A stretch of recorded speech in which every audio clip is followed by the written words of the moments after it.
Intolerância ao trigo de natureza não celíaca. Essa é a aula, essa é a pílula que vai chamar muita e muita atenção.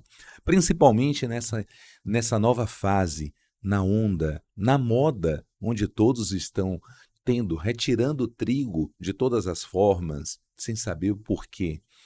Recentemente nós estivemos num congresso e o que mais foi impactante foram toda essa jornada do que a AGA colocando para que todos nós tenhamos o posicionamento para a retirada desse carimbo. Eu não posso usar trigo, eu não posso usar glúten. Estou aqui com o amado Ricardo Barbucci, eu sou Fábio Teixeira, sou membro do Núcleo de Avaliação Funcional do Aparelho Digestivo. Estamos conectando o clínico, o gastro, para uma jornada. Barbucci, vamos destrinchar isso para o nosso amigo? Vamos lá. É importante você mencionar, porque durante o último Congresso americano, teve uma aula basicamente mostrando por que é importante comer trigo, né? Por que é importante Exatamente. o glúten do ponto de vista nutricional, social, etc. Mas isso é tema para outra Para pílula. outra. É, e é importante que a gente mencione que o termo correto hoje é intolerância ao trigo de natureza não celíaca, não é intolerância ao glúten de natureza não celíaca, porque Uhum. na verdade a gente não sabe se o problema é causado especificamente pelo glúten, pela gliadina, ou se é relacionado com a presença de outras proteínas, eventualmente até dos frutanos, né, que são carboidratos altamente fermentáveis e que podem gerar intolerância em alguns pacientes. Esse tema é interessante, embora a gente não tenha tempo aqui para esmiuçar muito o assunto, o fato é que uma boa parte da população dos Estados Unidos, por exemplo, faz dieta sem glúten. E a grande maioria das pessoas faz dieta e não sabe por quê, né? Na verdade, a gente tem evidência para recomendar a retirada do glúten ou do trigo da dieta quando existe alergia ao trigo ou quando existe a tal da doença celíaca, né? Que representa no nosso meio mais ou menos 0,5% da população.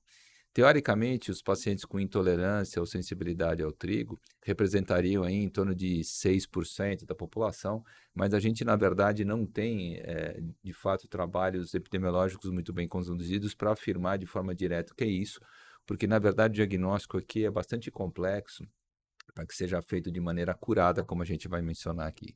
Então, 30% da população americana faz dieta sem glúten e a grande maioria não sabe por que está fazendo dieta. Isso também é muito influenciado por alguns indivíduos bastante populares, né? Especialmente atletas que atribuem a melhor performance à retirada do glúten da dieta.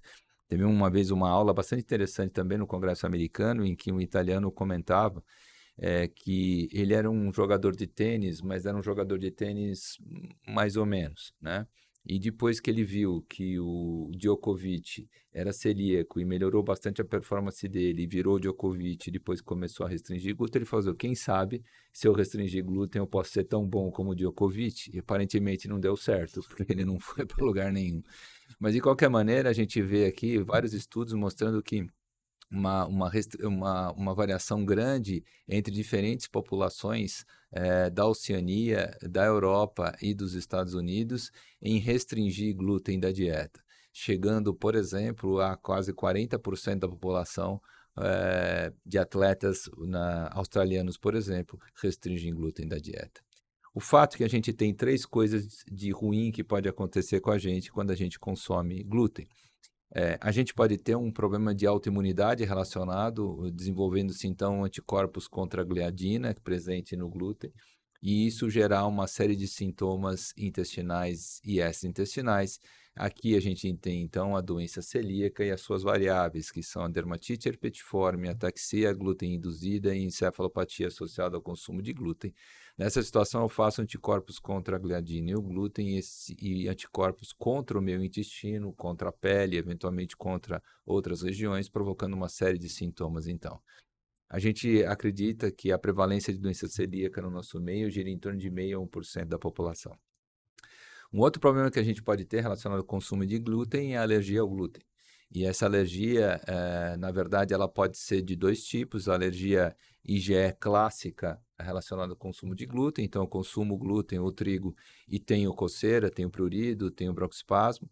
E o que a gente chama de Wheat-Dependent Exercise-Induced Anaphylaxis, que é uma reação alérgica ao trigo, mas que só ocorre se eu consumir trigo e se dentro de 2 horas eu fizer exercício físico, ou então promover algum tipo de agressão ao intestino, como, por exemplo, associar ao trigo o uso de bebida alcoólica ou, eventualmente, de anti-inflamatórios não esteroidais. E um terceiro grupo, que é o que a gente chama, então, de intolerância ao trigo ou sensibilidade ao trigo de natureza não celíaca, e que tem uma percentagem da população desconhecida que apresenta esse tipo de problema. Então, nessa situação, o paciente vai consumir trigo, vai ter desconforto abdominal, alteração intestinal, eventualmente alterações extraintestinais, mas ele não tem doença celíaca, nem tem alergia ao trigo, né? Então, é uma reação ao glúten na qual os mecanismos alérgicos e autoimunes foram excluídos após investigação adequada. A fisiopatologia aqui é um pouco diferente das intolerâncias tradicionais. Como a gente já mencionou, reações adversas não imunomediadas é que são intolerâncias, né? Mas no caso da intolerância ao trigo, existe aparentemente a participação de alguma coisa do sistema imunológico na gênese de sintomas. Não é simplesmente uma alteração relacionada com uma digestão ou uma absorção, como ocorre, por exemplo, na lactose e na frutose, que a gente já abordou em outras pílulas. Enquanto na doença celíaca, o aumento da permeabilidade intestinal gera, então, o desenvolvimento de anticorpos contra a gliadina, e isso acaba interferindo na atrofia da mucosa intestinal, gerando atrofia vilositária em grande infiltrado linfocítico. Na sensibilidade ao trigo, também aparentemente existe um aumento da permeabilidade intestinal, existe uma certa ativação do sistema imune, mas não existe lesão da mucosa intestinal. Então, as biópsias de duodeno, de bulbo, de segunda porção, são essenciais para que a gente possa fazer o diagnóstico de doença celíaca, tá? Alguns trabalhos, especialmente italianos, mostram algumas alterações observadas na histologia do duodeno que permitem, então, um diagnóstico eventualmente mais objetivo de intolerância ao trigo, mas isso ainda não se encontra na nossa prática clínica diária. Alguns autores atribuem que a presença de HLA DQ2 e DQ8 poderia ser um fator que poderia aumentar a chance de diagnóstico de intolerância ao trigo. Aparentemente é verdade. Se a gente pegar a prevalência de HLA DQ2 e DQ8 na população normal, gira em torno de 40%, e nos pacientes ditos intolerantes ela sobe para 50%. Entretanto, a prevalência dessa doença é desconhecida. Tá? E aparentemente, apesar de vários autores atribuírem uma prevalência bastante elevada, provavelmente ela não é muito diferente da prevalência de doença celíaca, ou seja, 61%. Predomina em mulheres, especialmente mulheres com antecedentes de doença celíaca familiares, e pode estar presente de uma maneira mais frequente em determinadas situações clínicas, como, por exemplo, existe uma associação de intolerância ao trigo com doenças em que existe um aumento da sensibilidade visceral, como é o caso da síndrome do intestino irritável. Quase 50% dos pacientes ditos intolerantes têm síndrome do intestino irritável. 30% aparentemente dos pacientes com síndrome do intestino irritável melhoram com uma dieta pobre em glúten, mas isso é muito discutível, diferentemente do que a gente poderia imaginar. São muito comuns outros tipos de intolerâncias associadas à intolerância ao trigo, especialmente a lactose, que é a mais comum, e além disso existe uma alteração interessante, que é a maior prevalência de alergias IgE clássicas associadas à intolerância ao trigo de natureza não celíaca. São inúmeros os sintomas e sinais atribuídos ao glúten, né, e que passam por sintomas intestinais, especialmente, mas eventualmente até sintomas extraintestinais, como, por exemplo, até alterações de cognição, o chamado fog brain, etc., pode estar relacionado com intolerância ao trigo de natureza não celíaca. Entretanto, é extremamente importante que a gente tenha em mente que o diagnóstico mais objetivo disso é bastante complexo. Existem critérios específicos para que a gente possa fazer um diagnóstico mais objetivo, e são os critérios conhecidos como critérios de Salerno, e que basicamente tem como norte aqui para a gente, primeiro, se excluir então doença celíaca, o paciente precisa ter antitransglutaminase, antiendomísio negativo, e precisa ter biópsias de intestino delgado normais, ou seja, sem atrofia e sem infiltrado linfocítico importante. Esses pacientes não podem ter, então, anticorpos IgE contra o trigo, né? E aí o que se faz é se colocar esses pacientes com suspeita de intolerância ao trigo, uma dieta sem trigo, né? Por um período não inferior a 6 semanas.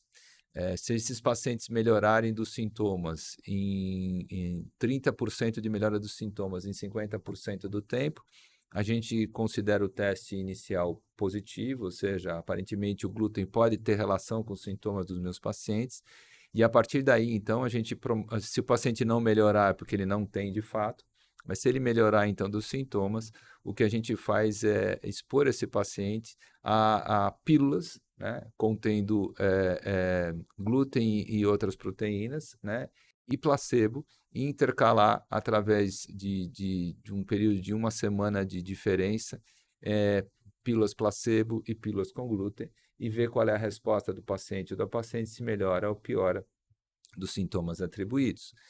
Nessa situação, quando a gente tem, então, uma confirmação de que os sintomas aparecem toda vez que o paciente recebe pílulas com glúten e melhora dos sintomas quando recebe pílulas placebo, aí o diagnóstico ele é feito de uma maneira mais objetiva. E quando a gente utiliza esse teste, somente 5 a 14% dos pacientes ditos intolerantes acabam sendo de fato intolerantes, mostrando que a aversão aos alimentos é uma coisa extremamente importante e talvez a coisa mais frequente associada à intolerância ao trigo.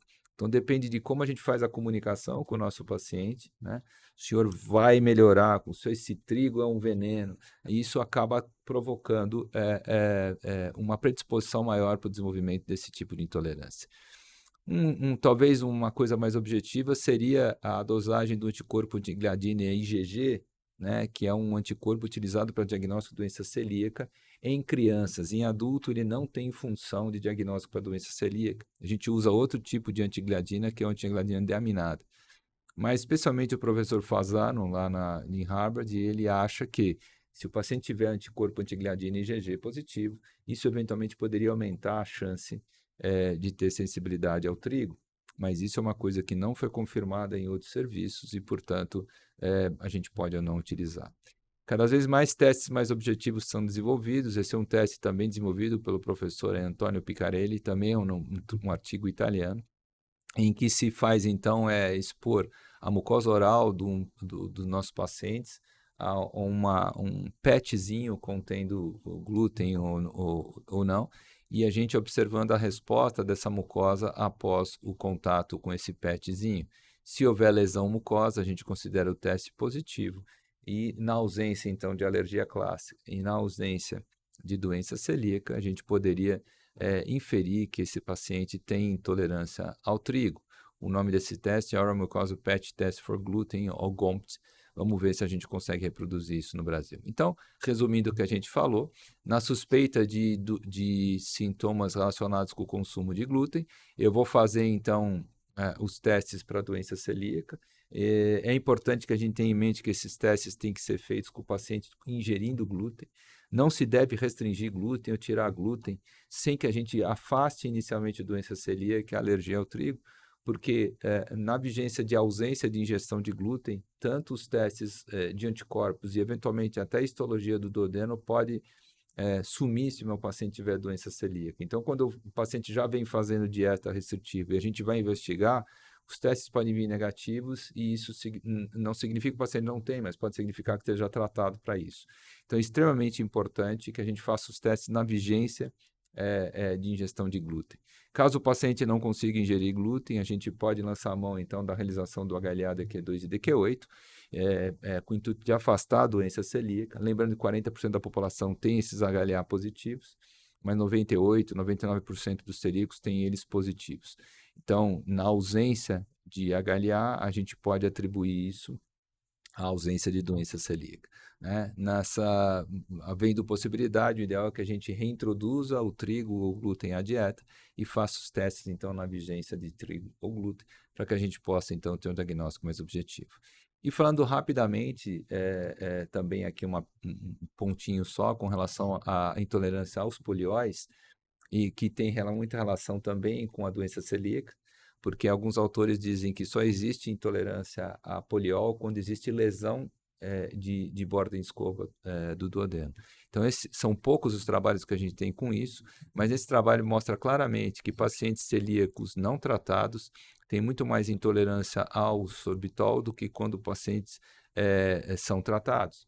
Então, quando há uma recuperação da borda em escova do intestino, a intolerância ao sorbitol acaba desaparecendo. Lembrando que existe uma relação também direta de intolerância ao sorbitol com supercrescimento bacteriano, já que esse é um carboidrato, um monossacarídeo também absorvido no delgado e que tem a sua fermentação exacerbada quando existem excesso de bactérias nesse local. Então, a intolerância à sorbitola pode marcar, na verdade, lesão a enterócitos.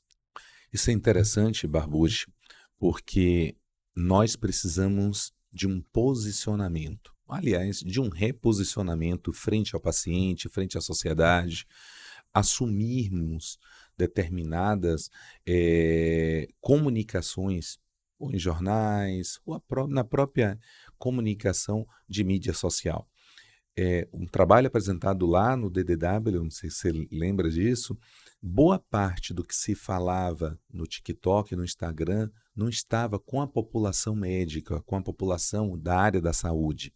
Então, essas informações são trazidas e são feitos como é feito manada, onde os pacientes apenas pegam influenciadores, vão por uma moda e muitas vezes causam efeitos adversos. Essa é uma proposta do Conecta também, é convocar para que vocês, clínicos, gastros, se posicionem junto conosco nessa nova jornada para que o nosso paciente tenha uma boa informação, uma boa condução. Tá bom? Esperamos vocês no próximo. Vamos juntos para essa jornada de conhecimentos. Um forte abraço.